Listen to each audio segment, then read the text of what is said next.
Let us solve the Leetcode problem min stack. In this problem, we are going to design a stack that is going to support push, pop, top and retrieving the minimum element in constant time. Basically, the class name is min stack, and in this min stack class, we have four functions: push, then we have pop, then we have top, and then we have get min to retrieve the minimum element, and we have to implement all these four functions. The min stack class should behave like a stack. Now, if you do not know about stack, or if you want to know about this, then let us try to understand about it. Because understanding about stack is going to help us solve this particular problem in a very easy way. Now, stack is nothing but a data structure. It's a way of organizing your data. Let us say you have some data 1, 5, 4, 9. Let us say you have 4 numbers. If you put all these numbers into an array, this is one of the way to organize your data. You are organizing your data based on the indexes, right? The indexes are going to be 0, then 1, then 2, then 3. If you want to access a particular element, you are going to say, okay, what is that index number 2? It is 4. This is one of the way to organize your data. Tag is another way to organize your data.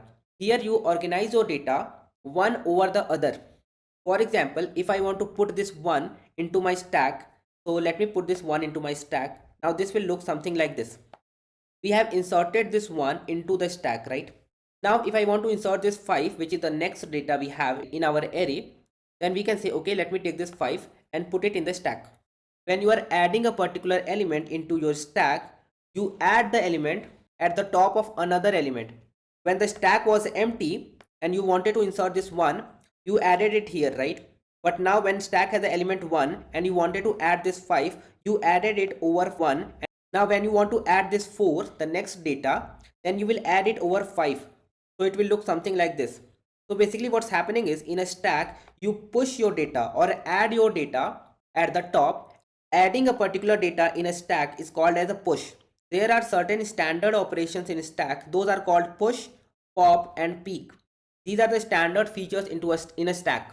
You inserted a 4. Now I want to insert a 9. I would add this 9 over this particular 4, which is the top element as of now. So this is the push operation where you push your data into the stack. What is the pop operation? There is another operation, pop. When you want to fetch any element from your stack, basically when you have an array and you have elements, you fetch the elements using the indexes, right? At index number 0, you have 1. When you want to fetch a particular element in stack, you have two different ways to do it, using pop and using peek.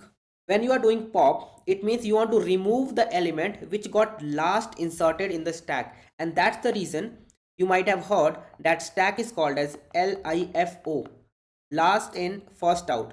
The data which goes last, the data which is inserted last, is the data which goes first out, the data which is going to go out of the stack first. You cannot remove 4, cannot remove 5, cannot remove 1 until you remove 9 from your data. So basically when you say pop, the last inserted data in your stack goes out of the stack. So when you say pop, this 9 comes out. Now this is one way to access your data. But when you pop your data, you actually remove your data and then you access it. There is another way of accessing the data which is called peek. The meaning of peek is, I want to just peek, or I want to see what's the top data in my stack, what's the last inserted data in my stack. I cannot see 5, I cannot see 1. That's what stack is all about. You keep inserting your data one over each other, but when you want to fetch that particular data, you can start fetching the data from the top. You cannot even see this 5, cannot even see this 1 until you see 4 and you remove 4, then you will be able to see 5. So that's a peek operation. We saw pop operation which removed the 9. Now there is peek operation which is going to help us see what's at the top of the data or what is at the top of the stack. So these are the three standard features in the stack. Now when we talk about this particular problem, in this problem these three functions needs to be implemented. We have to push an integer into the stack, we have to pop a data out of the stack, and we have to return the top data in our stack. Basically this is the peek operation. But there is one more operation which is called the get min. Now what they are saying is, get min means retrieve the minimum element in the stack. So they have added one more feature which we have to implement, and let me explain you about this feature. Now if somebody says what's the get min, there is a function which we have to implement, get min, and in O of 1 time complexity. So we cannot just run a loop to find the minimum data. This get min function is to find what's the current minimum data in my stack. So as of now, the current minimum data is 1, right? Let us say somebody says get min again, so you have to return 1 again. But now if somebody says pop, it means you have to remove this 9 from your stack. Now if somebody says what's the get min, then again you have to return 1 because still your data is having the minimum as 1. Now if somebody says pop again, then you will have to remove this 1 as well, and now your minimum will shift from 1 to 4. This will be your minimum, right? Now if somebody says get min, you have to return 4. So that's what get min is all about.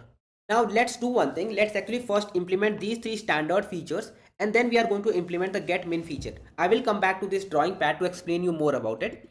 So what we can do is we can utilize the init function in which we are going to say self dot stack is equal to a list. Basically we need a space to store our data. This init function is going to initialize our min stack object, right? Whenever you create an object of the min stack class, this init function will be called, right? So the moment this object is created, we are going to say self dot stack is a list. So now we have a space, right, where we can store our data. Now if somebody calls the push function, we can say self dot stack dot append val. This is going to push my data, push the value into the stack at the top. Now do not get confused that we are using a list to store our data. We are using the append function. See, the thing is we just have to implement the min stack class, so that if somebody wants to use a stack, they can say object is equal to min stack, and then they can say object or obj dot push 10, obj dot pop. These kind of operations they can perform.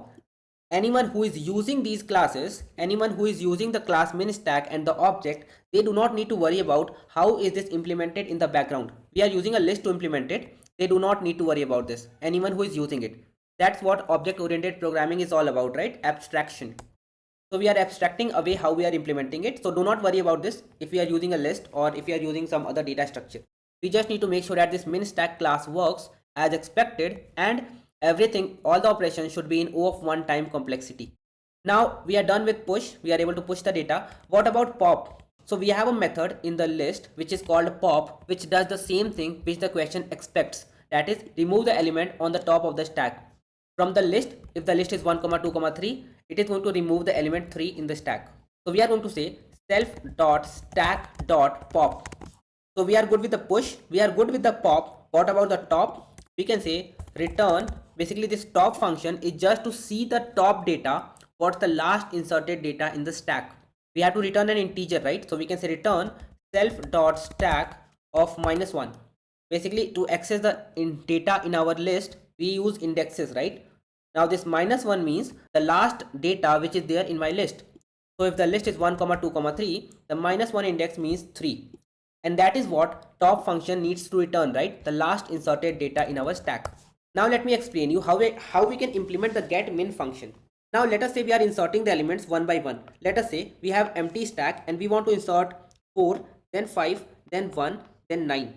We can actually create another list which is going to track the minimum data in our stack at each point. For example, if we are inserting the first data, which is, let us say, 4, right? So the moment I insert a 4 here, as of now there is nothing in my stack, right? So the minimum data will get inserted as 4 only. So this is our original stack and this is the minimum stack. Now we see a 5, right? We are going to insert this 5 in our stack, and now what will be the value inserted in this min? This is going to be 4. And how we can do it, let me tell you. As of now, if 4 is not inserted, we have 4 as the last minimum value, right? The new data inserted as 5 and the last minimum value is 4. It is telling me that before this 5 was actually inserted in the stack, there is a value which is less than 5, which is 4, right? Which we can fetch from the top of our min list. So the current value is 5, which is actually more than the last minimum value. So we can still continue our last minimum value.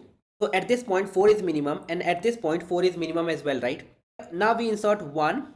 So the moment we are going to insert 1, we are going to say my current data is 1. The last minimum data we saw is 4. My current data is less than 4. So at this point I can say that at this point the minimum will be 1. And when we talk about 9, when we are going to insert 9, we can say we are going to insert 9, but the last minimum data we must have seen is a 1, right? So at this point also the minimum data is going to be 1. Now you will see the magic. Let us say somebody says get min. We can simply say this is the get min, the top data of our min list. If somebody says get min again, you will again say it is 1, right? Now if somebody says pop 2 times, so 9 will be popped. So the moment a particular data is popped from our original stack, we are also going to pop out a data from our min stack. Now if somebody says pop again, this is pop, this is pop. Now you will see the magic. If somebody says get min, we don't need to run any loop. Still the top data in our min list is going to tell me what's the minimum data in my stack as of now. If somebody says pop, we are going to remove these 2 elements. What is the minimum data now? It is 4. So we just need to pick the top data in my min list and it is going to work. So let's actually try to implement this particular function. While we initialize our min stack class, let's create another list which is going to store the minimum, self.min, or let us say self.getMin. The moment we are actually inserting a data in our stack, we can say that if self.getMin, if there is a data in the self.getMin, then fetch the last minimum value. So this will be last min will be equal to self.getMin, last data is going to be -1, the index -1. And now we can say self.getMin.append the minimum value of the last minimum we have seen and the current value which we are going to insert. And there is another condition else. If there is no data in our getmin list, we can simply say that self.getmin.append the current value which we are inserting in the stack. So this is while pushing the data. Now when we are popping out the data, the moment we pop a data from our stack, we are actually going to pop a data from the getmin as well. So we can say self.getmin.pop. And when somebody asks what's the getmin, it is simple, the top data in my getmin list. So it is going to be return self.getmin -1, the last inserted data. So this is how you can actually implement a stack with all the required functionality for this particular problem, which is called min stack. Now if you just submit this, this is going to pass all the test cases. You can see the runtime is very good, the memory used is really good. So we have solved this particular problem in a very efficient way. So guys, I think that's it for this video. If this video has explained you about stack and about the problem and everything about the solution, then make sure that you hit that like button. And if you have not subscribed to my channel as of now, then make sure that you subscribe to the channel as well. And I will see you guys in the next video. I want to see you guys in the next video. Thank you for watching this one, guys.